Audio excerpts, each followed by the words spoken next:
Oklahoma versus Texas, and somehow Texas is a 2.5 point favorite as of right now. Obviously, a big part of that is John Mateer maybe playing, maybe not playing. There is still quite a bit of debate over that, but Texas has not looked good. So the fact that they're favored says that something's up. Now, if Michael Hawkins Jr. plays for Oklahoma, those concerns maybe are a little bit more valid. And that's going to be the big question about this game. Is John Mateer going to play? Is Michael Hawkins going to play? And Michael Hawkins is a talented player, but he's clearly not John Mateer. Now, John Mateer, even if he does play, he is coming off surgery. You're not going to be able to just play at the level you were before. When you have a surgery like that, especially when it affects your hands, you're not going to be able to throw the ball as well as you once did. So maybe there is not as much of an upside to playing him. That being said, we're going to see what happens. But let's just say that Mateer doesn't play. What does Oklahoma need to do to get Michael Hawkins in rhythm? Quick throws early on. If you trust someone to get their quarterback in rhythm, it's going to be Ben Arbuckle. There's a reason why you brought him in to Oklahoma to play or to call plays for this team. And it's clear that he needs to identify what his quarterbacks do well. He clearly knew that with John Mateer. And right now he's kind of getting to know what Michael Hawkins Jr. can do in games. He obviously has had plenty of time in practice to figure that out. But at the same time, it's very different when you go into a game. And this is a different offense that Michael Hawkins Jr. has not played. So there may be some unfamiliarity with this system, with this scheme that they need to figure out together. This is a tough time to have to play Texas. The injuries are never a good time, right? But Michael Hawkins Jr. has an opportunity to give his team a chance to win this game. And Oklahoma is still looking pretty good right now. The playoff is still very much in play for them. And even if they lose this one, it's still in play because most people are going to say if they lose that they didn't have John Mateer. It's also a rivalry game, so I don't expect, even if they do lose, this to be a blowout in Texas' favor. It just, to me, isn't going to happen. I don't think that Texas has it in them, especially against this Oklahoma defense. Now, who can help Michael Hawkins Jr.? The rushing attack. Right now, the rushing attack has not looked great, plain and simple. Torrey Blaylock has looked the best, 257 yards and 3 touchdowns. Outside of him and John Mateer, nobody's rushed for 100 yards or more. So that's going to be a challenge if you are Oklahoma. How do you get the rushing attack more involved? How do you get the rushing attack to take some weight off of Michael Hawkins Jr.? That is going to be a big question. Maybe you just say, you know what, it doesn't matter. The rushing attack hasn't worked for us. We're going to let Michael Hawkins sling it. And I don't know if they have the confidence in him yet, but you do have some good pass catchers that can do the job for you. You have 4 guys over 200 yards receiving.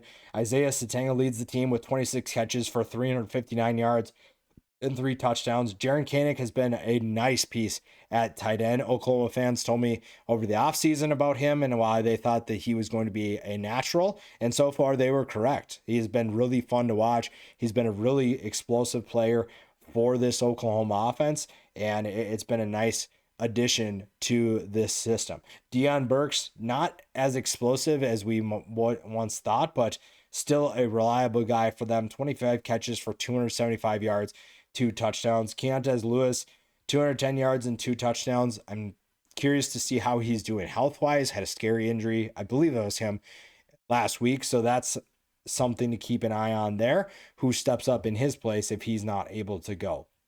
But again, this defense deserves a lot of credit as well. And you do have to tip your cap to the changes that this staff made in the offseason. Brent Venables decided he's going to call the defensive plays, and so far that's been a really good thing for them. That's been a really nice decision. This defense is playing at the level that we thought they were going to be able to. And there have been so many players that have stepped up in a big way. Taylor Wayne is going to be a really fun player for them on the defensive line. And really, this defensive line has been kind of a nightmare to block. He's one of them. R. Mason Thomas has lived up to the hype for the most part. Grayson Halton, Jaden Jackson, those guys have also done well on the interior.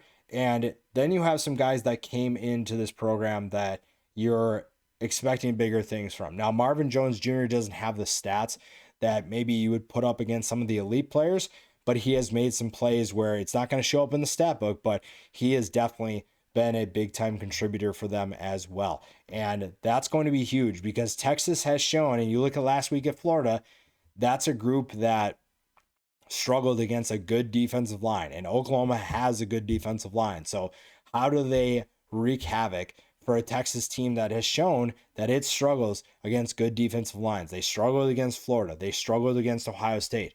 Oklahoma feels like they have a defensive line that's on that caliber. That's going to give them a lot of hope and a lot of excitement for this game here. Now, on the Texas side of things, Arch Manning is under the spotlight continuously, and that is not going to change. If you're Arch Manning, you knew what you were getting into, and I don't think that he would say otherwise. He knows the expectations placed upon him, and he also knows that he's not living up to those expectations. Now, he's thrown for over 1,100 yards with 11 touchdowns and 5 interceptions, and honestly, his numbers are not bad. It's just that when you watch the film, it's clear that this is a guy that's not playing with confidence, that's not having time to throw, and is maybe making some poor decisions both pre-snap and post-snap. How do you get him back on track? That has been the question week in and week out. And right now, you just have to struggle through it. And part of that is going to be on Arch, but I think a big part of it is also on Steve Sarkisian. The rushing attack has not helped. The rushing attack has been kind of all over the place, and you need that to balance things out because the passing attack, while it has been good, has not been as good as we thought it once was going to be.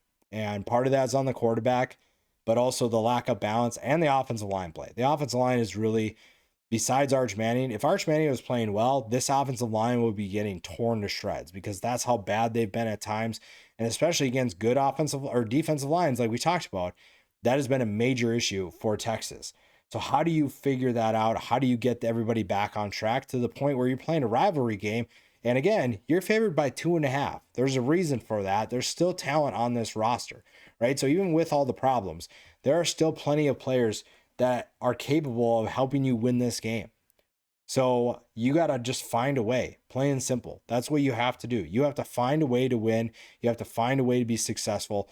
And you have to leave the past in the past. Yeah, you got to learn from it, but you have to show you can learn from it. And there's so many players that could do that. The offense is really what has to do its job. Now, the defense has shown that it can slow teams down. Now, last week wasn't their best performance, but they've also been a big reason why they've been in games and why they've won football games. This is a group that is playing about as well as you can play for the most part. It's just that the offense has put a lot of pressure on them. So sometimes you're going to have lapses. This is still a very talented Texas defense, and you're going against a new, not a new quarterback in Michael Hawkins Jr., but a new guy to a new system where he's going to feel a little bit uncomfortable. If you can find ways to rattle him early, which last year we saw him get rattled by a number of teams, if you can rattle him early, you have a chance. Now, in terms of winning this game, this is about as uncertain as I've ever been on this a game so far this year. I'd probably lean with Oklahoma just because I don't trust Texas's offense quite yet. And it feels like Oklahoma's playing with a little bit of more confidence. Now, Oklahoma has to still prove things to me. I think that they're getting a lot more hype than maybe they deserve. But I am going to go with Oklahoma in this one. I do think they're going to win a very, very interesting game. I don't know if it's going to be a shootout, a low-scoring game. I'd probably lean low-scoring just because I don't trust either of these offenses. But we've also seen weird things happen in this game before.